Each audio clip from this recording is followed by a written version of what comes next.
نحمده ونصلي على رسوله الكريم اما بعد فاعوذ بالله من الشيطان الرجيم بسم الله الرحمن الرحيم رب اشرح لي صدري ويسر لي امري واحلل عقدة من لساني يفقهوا قولي۔ اب متقین کی کچھ صفات بتا دی گئی ہیں کہ متقین کون ہیں۔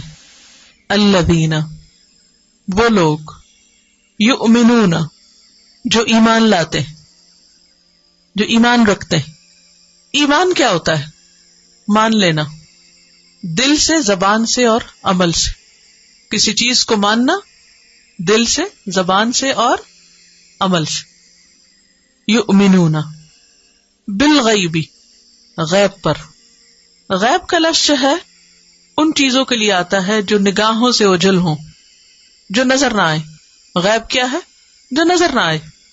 تو ہمیں بہت سی چیزیں نظر نہیں آتی، مثلا اس دیوار کے پار کیا ہے، آپ کو تو کچھ نظر نہیں آ رہا، تو پھر تقویٰ کے لیے ضروری ہے کہ ایمان لایا جائے کہ اس دیوار کے پار جو کچھ ہے وہ سب مانتی ہوں میں۔ کیا مطلب ہے پھر؟ جن چیزوں کو ماننے کے لیے کہا گیا ہے، یعنی الغیب ہے، غیب نہیں ہے۔ کیا ہے؟ الغیب۔ تو ال کا کوئی مطلب ہے نا، پھر خاص غیب کی چیزیں جن پر ایمان لانے کا حکم ہے۔ اور کون کون سی چیزیں ہمیں نظر نہیں آتی؟ نمبر 1 اللہ سبحانہ وتعالی، نمبر 2 فرشتے، نمبر 3 آخرت، جنت، جہنم ہم نے نہیں دیکھی لیکن ہم مانتے ہیں، اور انبیاء ہم نے نہیں دیکھے، ٹھیک ہے۔ تو یؤمنون بالغیب، جو ایمان لاتے ہیں غیب پر، وہ متقی ہوتے۔ اچھا، غیب کا اپوزٹ کیا ہوتا ہے؟ حاضر۔ اگر یہ کہا جائے وہ حاضر پر ایمان لاتے ہیں تو اس میں کوئی کمال کی بات ہے؟ مثلا آپ یہ قلم دیکھ رہے ہیں، اگر کوئی کہے میں اس قلم پر ایمان لاتی ہوں، اس میں کیا کمال ہے؟ سب کو نظر آ رہا ہے، سب دیکھ رہے ہیں۔ کمال کس میں ہے؟ کہ جو نظر نہیں آ رہا اور ہمارے خالق نے کہا اس پر ایمان لاؤ، اور ہم کہیں ہم مانتے ہیں۔ آپ نے کہہ دیا، ہم نے مان لیا، سمعنا و اطعنا۔ ورنہ دیکھ کے ماننا تو ماننا نہیں۔ دیکھ کے کون مانا تھا؟ فرعون مانا تھا دیکھ کے۔ اس نے جب دیکھا کہ موت کے وقت وہ فرشتے نظر آئے ہوں گے، اس وقت کہا جب ڈوبنے لگا کہ میں رب موسیٰ پہ ایمان لاتا ہوں، تو اس وقت کیا کہا گیا؟ اب ایمان لائے۔ اب تو ایمان لانے کا فائدہ ہی کچھ نہیں، اب تو ایمان لانے کا وقت نہیں، وہ تو ہو گیا، گزر گیا۔ تو تقویٰ کی پہلی علامت کیا ہے؟ اللہ سے ڈرنے کی پہلی علامت کیا ہے؟ غیب پر ایمان۔ اور غیب کیا ہے؟ الغیب، جس پر اللہ نے ایمان لانے کو کہا، اور جس پر اس نے ایمان لانے کو نہیں کہا اس کو مانے یا نہ مانے کوئی بات نہیں۔ مثلا اگر آپ نے کوئی چیز اپنی آنکھوں سے نہیں دیکھی اور کوئی آپ کو بتاتا ہے، مثلا کوئی آپ کو بتاتا ہے کہ جناب سمندر کی تہہ میں فلاں اور فلاں جانور پایا جاتا ہے، آپ کہیں میں نہیں مانتا، تو آپ کے کوئی ایمان میں خلل ہو جائے گا؟ کیوں خلل نہیں ہو؟ کیونکہ اللہ نے آپ کو نہیں کہا کہ آپ ضرور مانے کہ سمندر کی تہہ میں کوئی جانور ہیں یا نہیں۔ آپ نے پڑھا ہوگا کہ آگ کے اندر بھی لائف ہے، اب آپ کہ میں نہیں مانتی تو بے شک نہ مانے، کوئی فرق نہیں پڑتا، ایمان میں کوئی خلل نہیں آتا۔ تو ایمان بالغیب کا مطلب کیا ہے؟ ان حقیقتوں کو ماننا جن کو ماننے کے لیے کہا گیا ہے، دل سے بھی یقین، زبان سے اقرار۔ کیا کہنا چاہیے؟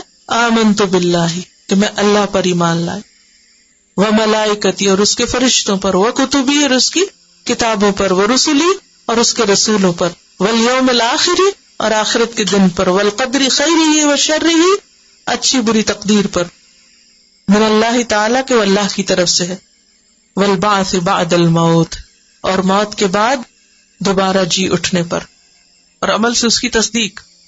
متقین کی دوسری صفت وَيُقِيمُونَ الصَّلَاةَ، اور وہ نماز قائم کرتے ہیں۔ یقیمون، اقام یقیم، اقامت۔ اقامت کا مطلب ہوتا ہے سیدھا کرنا۔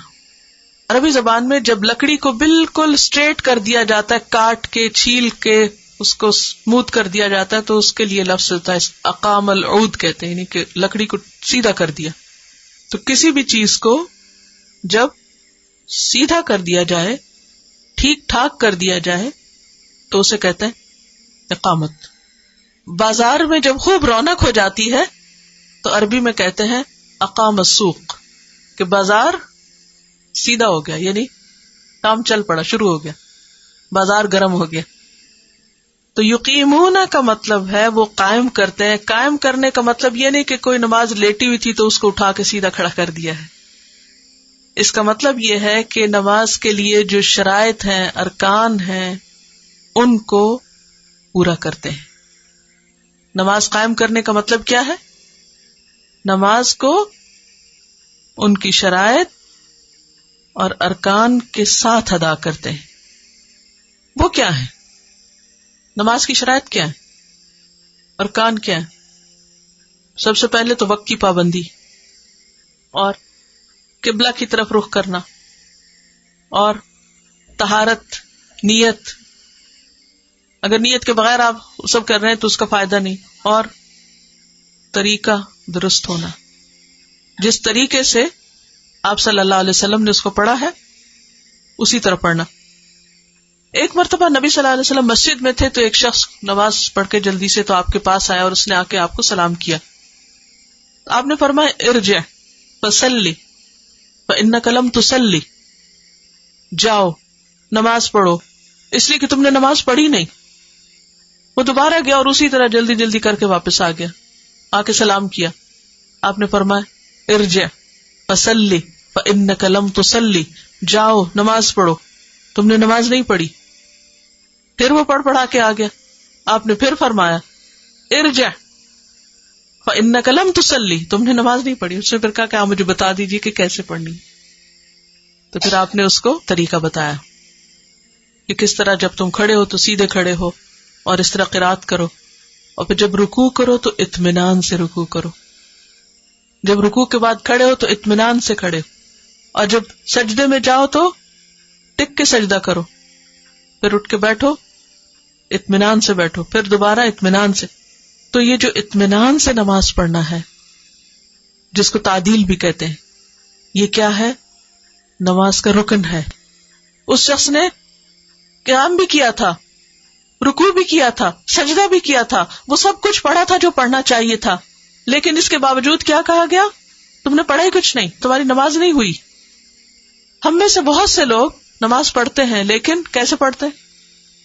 رکوع میں جاتے ہی ابھی ٹکتے نہیں تو کھڑے بھی ہو جاتے ہیں، اور ابھی کھڑے ہوتے نہیں کہ آدھے سے ہی نیچے چلے جاتے ہیں، اور ابھی سر لگتا ہی ہے کہ اٹھ کے بھی بیٹھ جاتے ہیں، اور ابھی بیٹھتے ہی ہیں کہ پھر ہلتے ہوئے واپس پلٹ جاتے ہیں. یہ چیز نماز کے ادب کے خلاف ہے. ہم سب کو یقیمون الصلاۃ میں اگر ایک بات یاد رہ جائے، اور وہ کیا ہے؟ اطمینان، سکون سے نماز پڑھنا.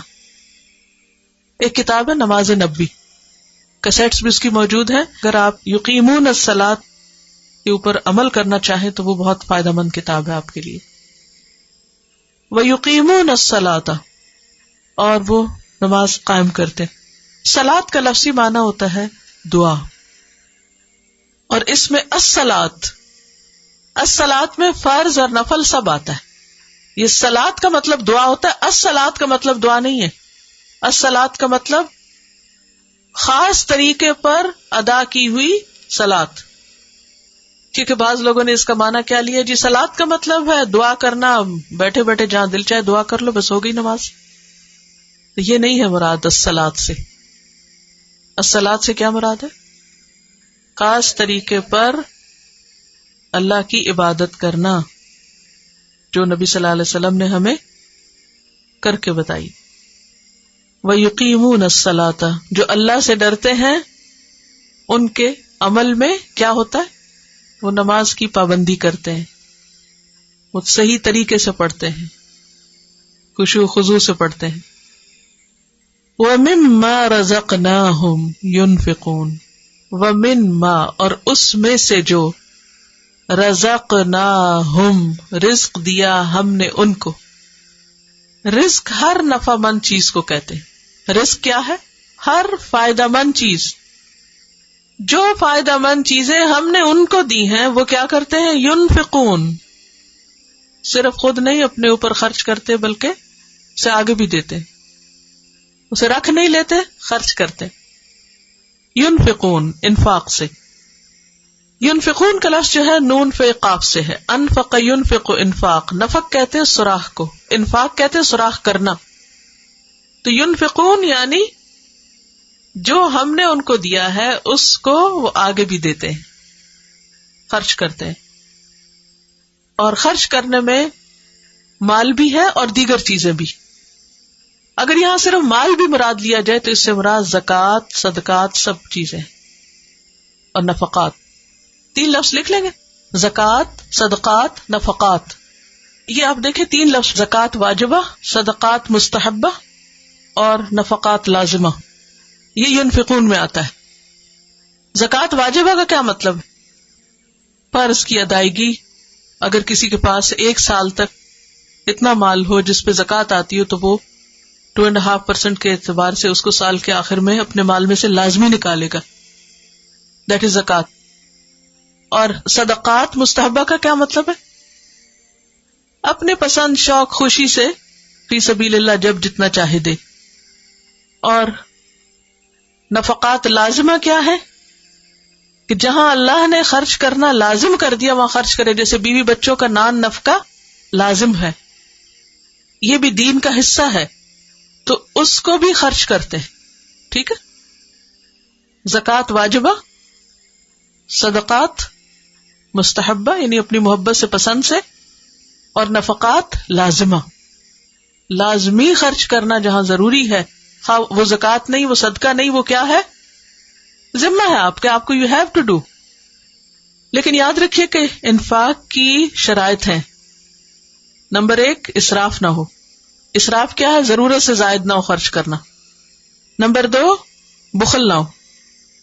بخل کیا ہے؟ جہاں کرنا چاہیے وہاں نہ کرنا. اور نمبر 3 اقتصاد ہو کہ جو جتنا کرنا چاہیے وہ انسان کرے. نہ اسراف نہ بخل بلکہ کیا؟ اقتصاد. اقتصاد اعتدال کے ساتھ خرچ کرنا. حدیث میں آتا ہے ما نقصت صدقۃ من مال. صدقہ کرنے سے مال کم نہیں ہوتا. جتنا خرچ کرتے جاؤ گے اللہ تعالیٰ اور ڈالتا جائے گا اور دے گا. تو متقی انسان کون ہوتا ہے؟ جو ایمان رکھتا ہے، جو نماز ادا کرتا ہے، جو مال خرچ کرتا ہے. اور رزق میں چونکہ ہر فائدہ مند چیز ہے تو اس میں علم بھی پھر آ جاتا ہے اور باقی چیزیں بھی، جو بھی انسان کے پاس وقت ہے، کوئی آپ کے پاس ٹیلنٹ ہے، کوئی اللہ نے آپ کو خاص قسم کا کوئی صلاحیت دی ہے تو ان سب سے وہ بہترین کام لیتا ہے. ایسا شخص قرآن سے حقیقی معنوں میں رہنمائی پاتا ہے کیونکہ اس کو پھر ضرورت محسوس ہوتی ہے کہ قرآن مجھے کیا بتاتا ہے، کیونکہ اللہ کے علاوہ کوئی نہیں جو اپنی مخلوق کو سمجھے اور اس کی صحیح طور پر رہنمائی کر سکے. سبحانک اللہم و بحمدک نشہد ان لا الہ الا انت نستغفرک و نتوب الیک.